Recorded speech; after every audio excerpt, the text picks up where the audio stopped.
Et bonjour à tous, c'est Fanny pour la Chambre ludique. Aujourd'hui, je vous présente l'excellent Santorini et son extension Golden Fleece, la toison d'or en français. Alors dans Santorini, on va descendre un petit peu pour que je vous montre le plateau de jeu parce que c'est superbe en 3D, voilà. Dans Santorini, donc vous allez être des petits ouvriers. Alors on a plein de petits ouvriers ici. Vous allez en choisir deux en fait de votre couleur. Il y a le garçon et la fille à chaque fois. Donc on a ici la fille bleue et le garçon bleu par exemple, voilà. Et en fait vous allez donc avoir deux personnages par joueur. Alors vous jouez soit à 2 joueurs, à 3 joueurs, moi j'ai jamais joué parce que ça n'a pas l'air super top, mais après c'est chacun ses goûts.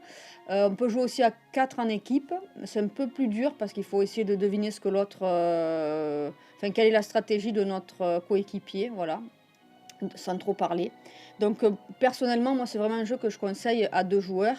C'est un jeu abstrait, donc basé un petit peu sur tout ce qui est échecs et ce genre de jeu-là. Donc le but du jeu, ça va être de réussir à vous déplacer, construire les bâtiments que vous avez donc sur l'île de Santorin, qui se situe en Grèce. Voilà pourquoi le jeu s'appelle Santorini. Et vous remarquerez les petits dômes bleus très caractéristiques. Donc, comme je vous le disais, vous allez vous déplacer, construire, et le but sera que vous réussissiez à amener un de vos deux travailleurs sur, hop, le 3e étage. Dès que vous avez fait ça, vous avez gagné. Donc, comment concrètement ça se joue? Alors, ben, normalement, il n'y a rien sur le plateau. Je vous les ai laissés pour que ça soit un peu plus joli. Donc, on va alors les enlever pour pas vous perturber de trop. Donc, admettons qu'on a hop, 2 équipes. Au départ, chacun choisit les emplacements où il pose ses personnages. Donc, admettons qu'on a posé comme ça. C'est très simple. Je me déplace sur une case adjacente et je construis toujours sur une case adjacente.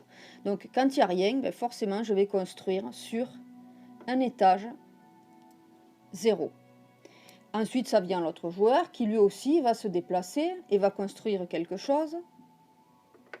Et ainsi de suite, ça revient à moi. Je viens ici, par exemple. On peut se déplacer dans n'importe quel sens du moment que c'est vraiment sur les cases adjacentes au personnage. Donc elle se déplace. Il n'y a pas d'étage encore, donc admettons qu'elle fasse ça. Ça vient au joueur adverse. Lui, par exemple, il vient, hop, il vient ici. Et là, hop, il va commencer à monter un étage. Donc on va enchaîner comme ça sur toute la partie. Vos personnages, lorsqu'ils vont se déplacer, ils vont quand même avoir des contraintes. C'est-à-dire que quand ils vont vouloir monter, ils ne pourront toujours monter qu'un seul étage. Voilà. Donc c'est-à-dire que lui ne pourra jamais monter là-dessus, puisqu'il y a 2 étages, mais il pourra monter ici, par exemple. Et puis après, comme il n'y a qu'un étage, hop, il pourra se rendre ici. Voilà. Donc c'est vraiment l'interdiction la plus complète, c'est ça, c'est on ne peut monter que d'un étage à la fois. Par contre, pour descendre, admettons que vous étiez là, et bien pouf, vous pourrez vous descendre du nombre d'étages que vous souhaitez. Voilà. Donc c'est pas plus compliqué que ça. Je me déplace en adjacence, je construis en adjacence le niveau qui va bien. Donc comme je vous l'ai dit, à un moment donné, si je réussis à monter ici, et bien j'ai gagné. Si jamais entre-temps quelqu'un a réussi à me mettre un dôme là-dessus, ben c'est fini, je ne pourrai plus monter sur l'étage. Donc il faudra que je reconstruise ailleurs une autre maison et que je puisse venir ici. Voilà, donc vous verrez, le plateau c'est très joli parce qu'au fur et à mesure, on rajoute plein de dômes et c'est super. Donc ça, c'est les règles du jeu, donc c'est assez classique. Alors, il y a alors ça, on va dire que ça va être pour les premières parties. Ensuite, vous allez avoir tout un set de divinités ici. Donc, vous allez choisir au début du jeu. Voilà. Donc, il y en a des plus ou moins compliquées. Celles qui ont la petite fleur ici, c'est celles qui sont faciles à jouer.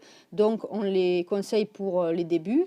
Et puis, celles qui ont plutôt ce petit sigle-là, eh bien, ça va être un peu plus compliqué à jouer. Et donc, ça va être pour les un peu plus aguerris, on va dire. Voilà. Donc des fois, vous avez même des petits sigles là-haut qui vous disent à combien vous pouvez y jouer. Donc 3 joueurs, 4 joueurs, etc. Il y en a qu'on ne peut pas jouer à un certain nombre de joueurs. Voilà, donc en plus, les illustrations sont très jolies. Voilà, donc ils ont tous des pouvoirs particuliers. Vous allez en avoir un par partie. et vous allez avoir donc un pouvoir spécifique. Par exemple, si vous prenez Cronus, lui, il dit que vous pourrez gagner si jamais vous réussissez à mettre 5 dômes. Alors, c'est pas forcément vous qui allez mettre 5 dômes, mais si vous réussissez à votre tour à poser le 5e dôme, eh bien c'est une condition de partie, en plus de la condition basique qui est d'arriver au 3e étage, comme je vous l'ai montré ici, de la maison. Voilà, donc il a une autre condition de victoire. Et par exemple, Circé, elle dit que si les deux ouvriers adversaires ne sont pas adjacents, vous pouvez utiliser le pouvoir de son adversaire. Donc si vous avez joué par exemple avec Circé et Cronus, dans ce cas-là, si jamais les ouvriers du joueur qui détient Cronus sont pas adjacents, Circé peut elle aussi réaliser cette condition de fin de victoire qui est de poser le 5e dôme. Voilà. Donc vous voyez, il y a plein de combinaisons possibles. Vraiment, ça peut être même très corsé, voire facile ou corsé. Il y a vraiment pour tous les niveaux. Donc ça, c'est à commencer à jouer après quelques parties de sans les dieux. Voilà. Donc ça, c'était pour Santorini. Alors dans l'extension Golden Fleece, qu'est-ce que vous avez? Eh bien, vous allez avoir tout simplement de nouveaux dieux. Donc vous allez avoir des dieux, mais vous allez aussi avoir en fait, je vais vous les retourner. Alors vous avez des dieux, donc ça c'est le dos des dieux, c'est le même dos que ce que vous aviez sur les cartes du jeu de base. Voilà. Donc c'est des nouveaux dieux. Il y en a tout un tas, voilà, pour renouveler un peu l'expérience. On nous dit également sur le côté avec quel dieu on ne peut pas les jouer en face pour éviter que je pense le combat soit trop inégal. Voilà, il y a plein de superbes illustrations. Voilà, et puis vous allez avoir aussi l'arrivée des héros. Donc là c'est sur dos violet. Donc vous avez des héros, Achille, Adonis, bon il y en a plein, Jason, etc. Donc à quoi ils vont servir? Ben, tout simplement, quand vous allez choisir votre divinité, vous allez avoir le choix entre choisir une divinité ou choisir un héros. Si vous choisissez la divinité, son pouvoir s'applique à toute la partie. Si vous choisissez un héros, sa capacité ne s'activera qu'une seule fois dans la partie. Donc, par exemple, Achille, lui, eh bien, lorsqu'il construit, il va pouvoir construire une fois de plus. Voilà. Donc, mais ça sera qu'une fois dans la partie. Une fois qu'il a fait son action, eh bien, il retournera sa carte et il ne jouera plus avec. Il rejouera sur le mode normal. Voilà.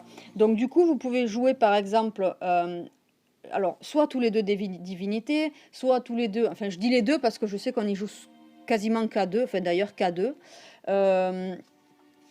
Vous pouvez jouer, si vous jouez avec quelqu'un qui n'a jamais joué au jeu, par exemple, vous pouvez vous prendre un héros qui n'aura qu'un pouvoir une fois dans le jeu, et puis donner, par exemple, un dieu, une divinité qui aura un pouvoir sur le long terme à quelqu'un qui est moins aguerri. Comme ça, c'est pour un peu rééquilibrer.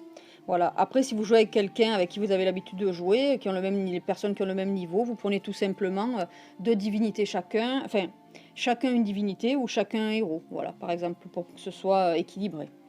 Voilà, donc ces dieux-là qu'on a rajoutés, ils ont, alors dans la boîte en fait de Golden Fleece, je vous la montre quand même, vous avez, je sais pas si on va bien tout voir, voilà.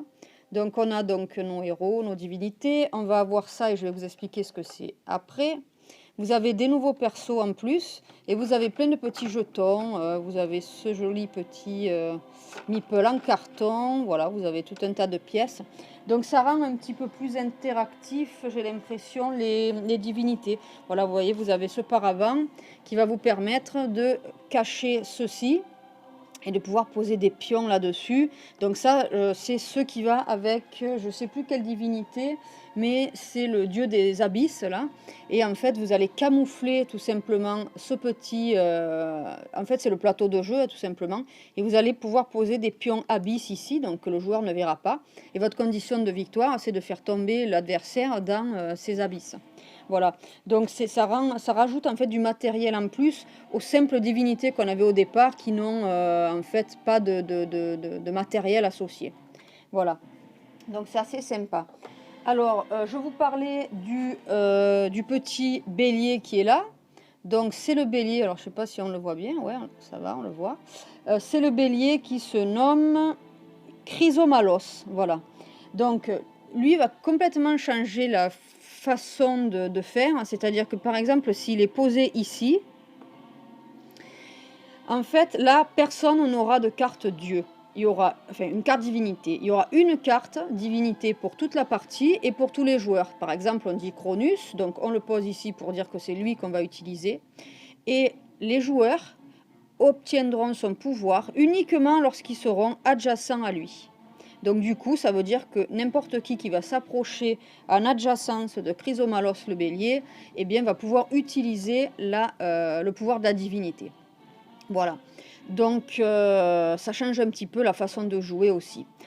Donc pour le coup, je trouve que c'est vraiment une bonne extension parce qu'elle rajoute pas mal de petits modes de jeu intéressants. Elle rajoute une rejouabilité énorme, déjà qu'il y en avait beaucoup avec les dieux de base. Et surtout, c'est une extension qui, je crois, se situe dans les 17 €, quelque chose comme ça. Donc pour le coup, elle est vraiment pas chère pour ce qu'elle apporte. Sachez que cette partie-là, qui montre l'eau, elle vient avec l'extension Golden Fleece, justement. À la base, dans le jeu de base, on n'a que l'île, en fait, et le paysage du dessus, là. Mais on n'a pas ça. Et c'est vrai qu'en mettant ça, c'est encore plus joli. Voilà. Donc, pour moi, c'est vraiment un jeu coup de cœur. C'est un des premiers jeux qu'on a acheté, qu'on a découvert chez Olivier de la boutique Je joue, je partage. Voilà. Donc, je vous invite à aller lui rendre visite et à essayer cet excellent jeu. Alors, comme je l'ai promis à Céline avant de tourner la vidéo, eh bien, il fallait quand même que je vous dise que c'est quasiment, pour pas dire toujours, elle qui gagne à Santorini. Je sais pas pourquoi, c'est peut-être plus son genre de jeu que moi. Pourtant, j'adore y jouer, mais j'ai peut-être pas le cerveau qu'il faut. Voilà. Donc, je félicite encore une fois Céline, tu vois, je suis fair play. Donc, c'était Fanny pour la chambre ludique. Je vous dis à bientôt. Bye bye!